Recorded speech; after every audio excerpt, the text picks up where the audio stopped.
واللہ ما طلعت شمس ولا غربت الا وان اللہ رب العزت نے ہمیں اپنی بندگی اور عبادت کے لیے پیدا فرمایا اور ہمارے مقابلے میں دو دشمنوں کو پیدا کر دیا، ایک نفس اور دوسرا شیطان۔ اب نفس اور شیطان بندے کو اللہ رب العزت کی بندگی سے دور کرتے ہیں۔ اب یہ بندے کا امتحان ہے کہ نفس اور شیطان اللہ رب العزت کی پیروی کی بجائے اللہ رب العزت سے دوری کی طرف دھکیلتے ہیں۔ تاہم اکثر یہ دیکھا گیا ہے کہ انسان ان دو دشمنوں کے مقابلے میں مغلوب رہتا ہے، اور اس کی بنیادی وجہ کیا ہے کہ دشمن دو ہیں اور انسان ایک ہے۔ تو ظاہری طور پہ دیکھا جائے تو انسان کمزور نظر آتا ہے۔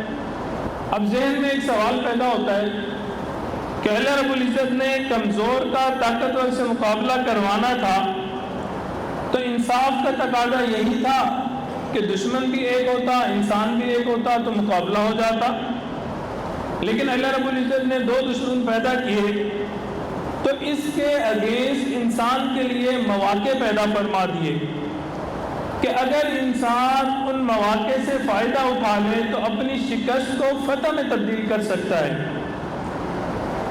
اور یہ مواقع کون سے ہوتے ہیں؟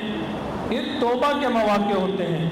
جب انسان اللہ رب العزت سے توبہ طائب ہو جاتا ہے، نفس اور شیطان اللہ رب العزت سے دور لے جاتے ہیں، گناہ کرواتے ہیں، غلط کام کرواتے ہیں، لیکن جب انسان کسی وقت اللہ رب العزت کے سامنے حاضر ہوتا ہے، اللہ رب العزت کے سامنے آہوزاری کرتا ہے، سچے دل سے توبہ کرتا ہے، اللہ رب العزت تمام کے تمام گناہوں کو معاف فرما دیتے ہیں۔